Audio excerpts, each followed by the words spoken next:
इतनी इमली के वृक्ष की इतनी सारी पत्तियां हैं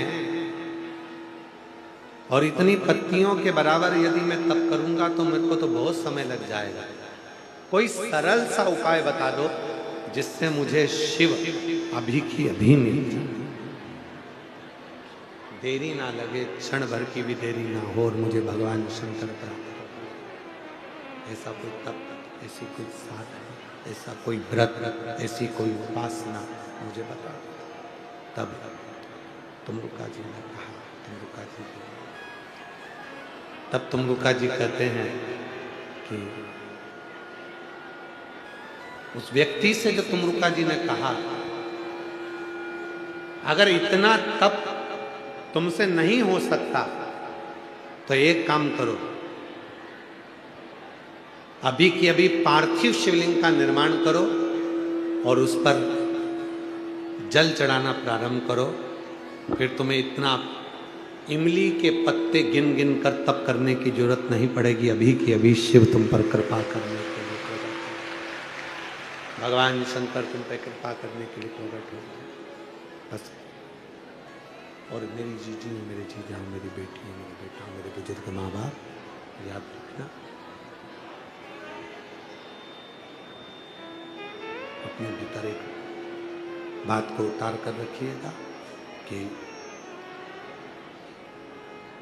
यदि शिव को पाना है, भगवान शंकर का स्मरण करना है, शिव भक्ति करना है और शिव को यदि पाना है, भगवान शंकर को यदि पाना है, तो शिव को पाने के लिए, भगवान शंकर को पाने के लिए महीने में, 2 महीने में, 3 महीने में, 4 महीने में, 6 महीने में पार्थिव शिवलिंग का पूजन करते रहना चाहिए।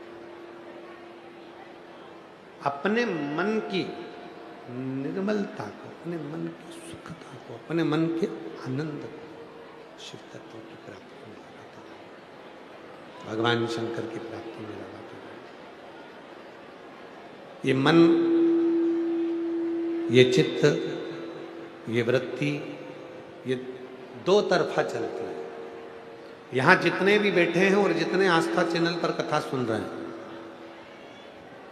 जितने भी आस्था चैनल पर कथा को श्रवण कर रहे हैं और जितने यहां बैठकर कथा को सुन रहे हैं, ऐसा कोई संसार में नहीं जन्मा जिसके 2 मन की वृत्ति ना, 2 मन ना।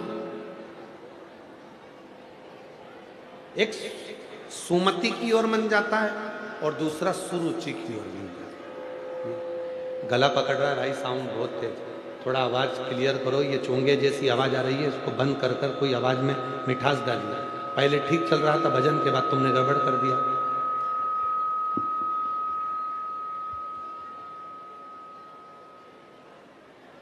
दो तरह का मन है, एक सुमति की ओर जाता है, दूसरा सुरुचि की ओर जाता है।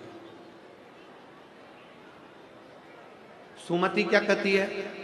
भगवान की भक्ति करो, भजन करो, स्मरण करो, परमार्थ का कार्य करिए।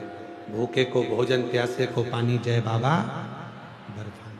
कुछ अच्छा, कुछ श्रेष्ठ कर्म करिए, जो अच्छा कर्म वो करिए, श्रेष्ठ कर्म करिए, सुमति करिए।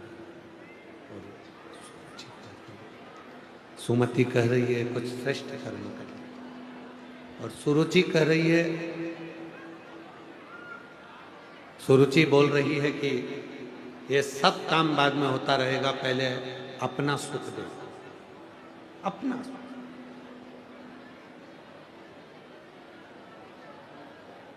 अन्नपूर्णा लक्ष्मी किसके घर में ज्यादा टिकती है?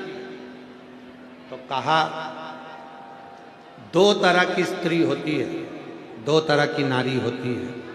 एक नारी वो होती है जो भोजन बनाती है, सबको खिलाती है, खुश हो जाती है, सबने पेट भरकर खा लिया, बाद में जो उसको मिला उसने पा लिया। और दूसरी वो होती है, सबको खिलाने से पहले आम का रस बनाएगी तो पहले अपने लिए निकाल कर रख देगी, खीर बनाएगी तो पहले अपने लिए निकाल कर रख देगी, सामान बनाएगी तो पहले अपने लिए निकाल कर रख देगी, सब खा जाएंगे, मैं तो रह ही जाऊंगी, तो मेरा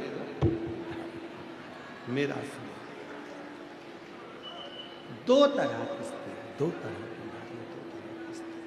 एक सुमति के पद पर ले जा रही है, एक सुरुचि के पद पर ले जा रही है। दो स्त्री, दो तरह की नारी, दो तरह की नारी है, दो तरह की स्त्री। एक सुमति के पद पर लेकर जा रही है, एक सुरुचि के पद पर लेकर जा रही है। जो अपने लिए सोच रही है, केवल अपना सुख देखा जा रहा है, अपना सुख सामने आना चाहिए, बाकी के सुख से कोई मतलब नहीं, बाकी के सुख से उसको कोई मतलब नहीं। स्वयं का सुख देखा, स्वयं का सुख देख रहे हैं बस स्वयं। और ऐसे कई लोग हैं संसार में, ऐसा नहीं कि संसार में है नहीं, संसार में बहुत सारे ऐसे लोग हैं जो स्वतः स्वयं का सुख देखते हैं, स्वयं का सुख देखकर ही खुश रहते हैं। मेरा सुख है, मेरे बेटे को बस दूध मिल जाए मलाई का, मेरे बेटे को गाड़ी गाड़ी खीर मिल जाए, मेरे बेटे को मिल जाए, ऐसा होता है। शिव महापुराण में हमने पहले भी कहा, दो बात स्मरण में रखना, अगर नरक नहीं जाना चाहते हो तो याद रखना कि नरक से बचने के लिए अगर प्रसाद बांटने के लिए खड़े हुए हो, प्रसाद का वितरण कर रहे हो, प्रसाद बांट रहे हो, तो एक बात का स्मरण करिएगा, अपना आए चाहे पराया आए, आपके बांटने का साइज उतना ही होना चाहिए जितना तू दूसरों को दे रहा था, उतना ही तेरे घर के दे।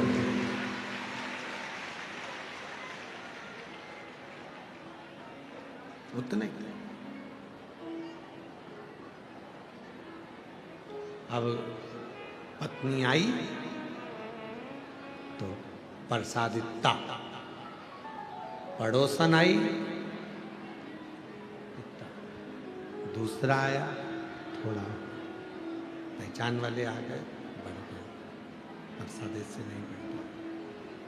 ये नरक की ओर लेकर जाता, नरक की संभाव। कई लोग कहते हैं हमारी जेठानी भी तो ऐसे ही करती है, अपने बच्चों को खूब अच्छा दे देगी, देवरानी कर देगी, ऐसा कर लेगी, वैसा कर लेगी, करने दो, आग लगे बस्ती में, अपन रो बस्ती। कम मिल रहा है कोई बात, जैसा मिल रहा है उसमें सुख होना चाहिए, जैसा प्राप्त होगा उसमें सुख होना चाहिए, उसमें नहीं सोचना तुमको किसमें अच्छा है किसमें बुरा। जो मिला उसमें संतुष्टि रखी, जैसा मिला उसमें संतुष्टि रखी, जो सुख मिल गया उसमें संतुष्टि रखी। नहीं सोचना हमको कि अच्छा है कि बुरा, संतुष्टि पूर्ण। और जितना अपने मन को संतुष्ट कर सकते हो, उतना जिंदगी का सबसे बड़ी दौलत, दुनिया की सबसे बड़ी खुशी अपने मन को संतुष्ट करना। ये दुनिया की सबसे बड़ी दौलत है, अपने मन को संतुष्ट करना। पर होता ही नहीं है। कई लोग बैठे हैं यहां, अपने हृदय पर हाथ रखकर बोलना, जब जब अलमारी खोलते हो कपड़े की, तब तब लगता है ये तो ये छोटा हो गया, ये साड़ी मुझे अच्छी नहीं लगी।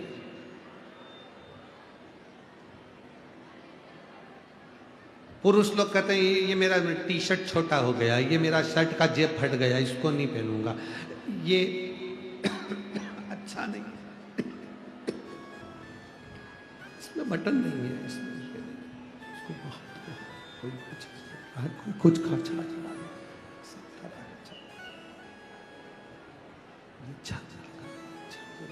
बेकार है, ये अच्छा है।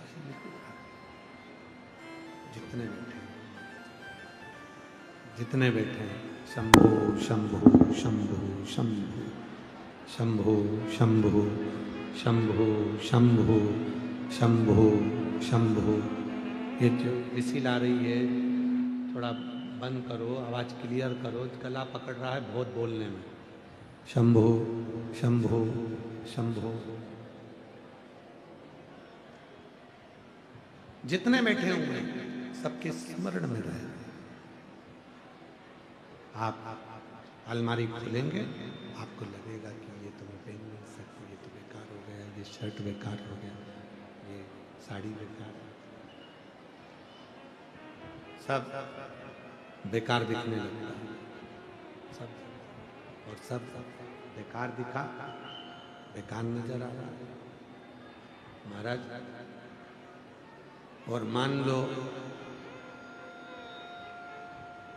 सब कपड़े तुमको बेकार दिख रहे थे, अब आ गई होली,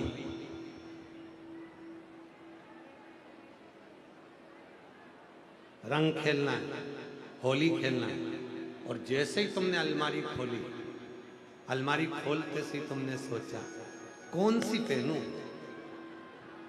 जो उठाते हो कपड़ा वही अच्छा लगने लगता है। ये वाला शर्ट तो अभी नया है, इसको नहीं पहनूंगा, ये टी शर्ट तो अभी नहीं है, ये जीन्स तो अभी इतने दिन से सब पुरानी दिख रही थी, इतने दिन से सब बेकार दिख रही थी। और जैसे ही होली आई और तुमने कपड़े निकाले रंग खेलने के लिए, होली खेलने के लिए, तो तुम्हें सब अच्छे लगने लगे, सब अच्छे लगे। और अब कोई कपड़ा तुम्हें बुरा नहीं लग रहा। होली पे सारे कपड़े तुम्हें अच्छे लगते हैं अलमारी, और जैसे ही दिवाली आती है तो सारे कपड़े बुरे लगने लगते हैं, सब कपड़े तुमको बुरे लगते, सारे कपड़े तुम्हें बुरे ही नजर आते। तो ये जो तुम मन है, ये जो दो चित्त है, ये जो दो वृत्ति है, जो ये दो मन है, ये बड़े विचित्र हैं, ये बड़े विचित्र। एक मन सुमति की ओर ले जा रहा है और एक मन कुमति की ओर ले जा रहा है। एक मन कहेगा अपने दिल्ली में कथा हो रही है, 10 नंबर सेक्टर में हो रही है, रोहिणी में चल रही है, चलो कथा सुनेंगे। सुमति कह रही है कि कथा में चलो। अब कुमति क्या कहेगी? बाप रे इतनी भीड़, मैं तो नहीं जाऊं, मैं तो यही। फिर सुमति ने कहा अरे कथा का आखिरी दिन है, सवेरे सवेरे कथा है, दुकान तो 12 बजे खुलेगी, चलो कथा में चलो।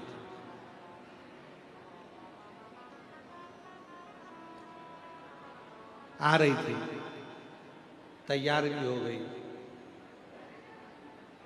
चल दी। फिर मन में आया धूप बहुत तेज है, गर्मी तेज है, मैं नीचे। सुमति लेकर जा रही थी, कुमति ने फिर मार्ग विभाजित किया। सुमति फिर लेकर चली, कुमति ने फिर मार्ग विभाजित किया। सुमति मंदिर तक लेकर जाती है, सुमति मंदिर में झाड़ू लगवा देती है, सुमति मंदिर में पोछा लगवा देती है, सुमति व्रत करवा देती है। और कुमति एक ऐसी होती है जो झाड़ू पोछा लगाते लगाते भी मन में आ जाता है, 4 लोग देख रहे हैं, क्या कहेंगे बताओ, मैं इतनी पढ़ी लिखी यहाँ बैठ के कथा सुनूंगी, धूप में छाता पकड़ के बैठूंगी मैं कि लोग मेरे को देख के हंसेंगे, क्या कहेंगे। अगर दुनिया का कहना मानोगे तो दुनिया ना तुम्हें पैदल चलने देगी और ना तो रोटी खाने देगी, दुनिया तो तुम्हें भूखा मारना चाहती है। दुनिया की नहीं, दिल की मानोगे। दुनिया की मानोगे तो कभी सुखी नहीं रह पाओगे, दिल की मानोगे तो सुखी रह पाओगे। दुनिया की नहीं मानना, दिल की मानना। अपना दिल क्या कर रहा है, अपना मन क्या कर रहा है, अपने चित्त क्या कर रहा है, अपनी वृत्ति क्या कर रही है, अपना हृदय क्या कर रहा है, वो अपने पर निर्भर करता है। कोई कहेगा कथा में मत जाओ, कोई कहेगा शिव के मंदिर मत जाओ, कोई कहेगा शंकर पे चढ़ा हुआ जल मत पियो, कोई कहेगा शंकर पे चढ़ी बेलपत्र मत खाओ, कोई कहेगा शंकर की कथा में क्यों जा रही हो, कोई कुछ बोलेगा, कोई कुछ बोलेगा। उनके हाथ जोड़ करके देना, तूने मुझे पाल पोस कर बड़ा नहीं करा, तूने मुझे पढ़ा लिखा कर बड़ा नहीं करा, तूने मुझे अपना अन्न खाने को नहीं दे रहा, तू मुझे अपनी गाड़ी या बंगला नहीं दे रहा है, तो तेरा कहना क्यों मानूं? मेरी मर्जी, मैं चाहे ये करूं, मैं चाहे वो करूं, मेरा मन। मैं कथा में जाऊं, मेरा मन। शिव जी को लोटा भर के जल चढ़ाऊं, मेरा मन।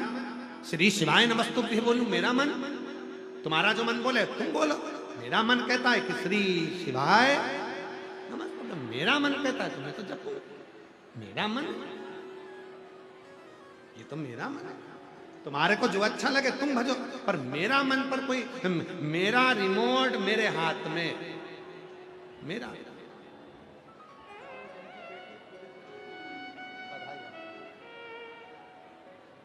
आपकी बेटी का सिलेक्शन पुलिस के उच्च पद पर हुआ है। एक बार जोरदार ताली बजाकर स्वागत करें।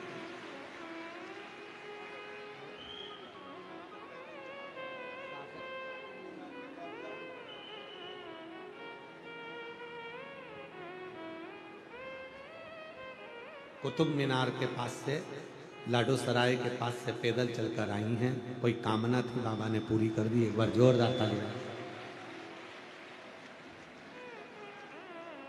शिव तत्व कहता है, अपनी टीवी का रिमोट अपने हाथ में रखोगे तो अपनी पसंद का नाटक देखोगे। अपनी टीवी का रिमोट अपने पास रखोगे तो अपनी पसंद का सीरियल देखोगे।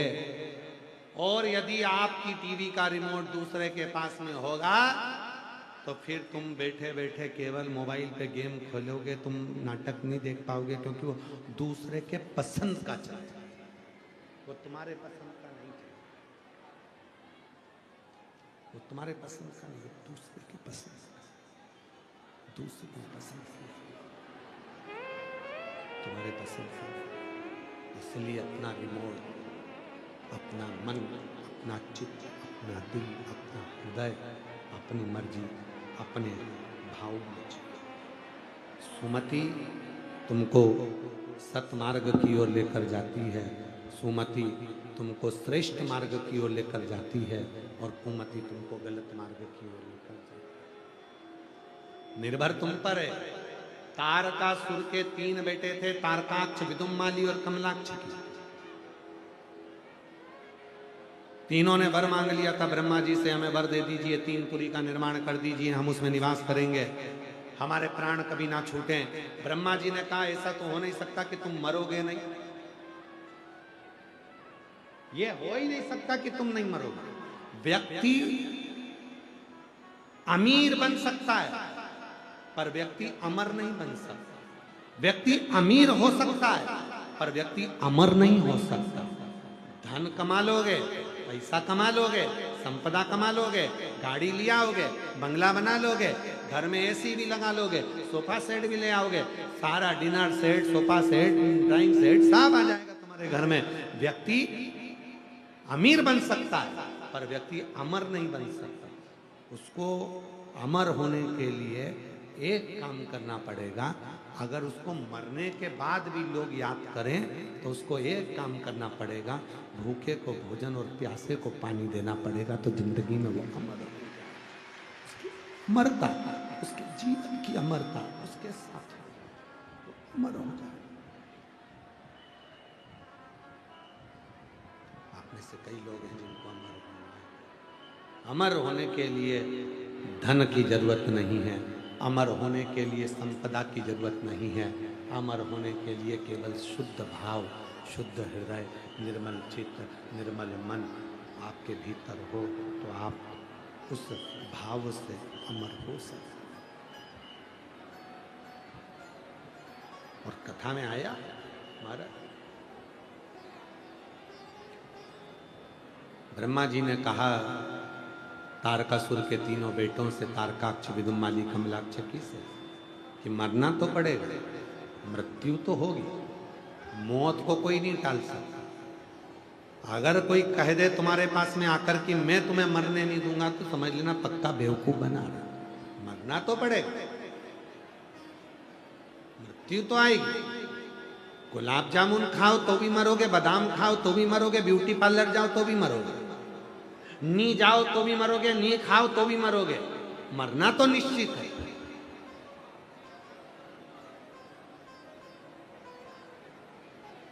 कथा सुनोगे तो भी मरोगे और नहीं सुनोगे तो भी मरोगे।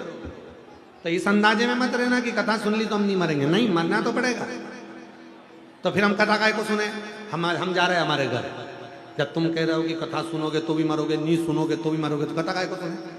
अरे भाई, अंतर है थोड़ा सा। बिल्ली अपने मुख से चूहे को पकड़ती है तो पूरा लहू लुहान कर देती है, और वही बिल्ली सात घर में अपने बच्चे को मुंह से पकड़ कर लेकर जाती है, बच्चे को मरने नहीं देती है। बस ये अंतर है। बिल्ली वही है, मरना सबको है, काल सबका है, मरना सबको पड़ेगा, काल के मुख में सबको जाना पड़ेगा। बस इतना याद रखना, जिसने कथा नहीं सुनी, जो सत्संग में नहीं लगा, परमात्मा के नाम में नहीं लगा, जो भगवान की शरणागति में नहीं लगा, वो चूहे की तरह लहू लुहान हो गया। और जिसने भगवान शिव की शरणागति ग्रहण कर ली, वो बिल्ली के बच्चे की तरह बचकर परमात्मा के चरणों में। मुख में तो जाओगे पर नष्ट नहीं होगा मुख में।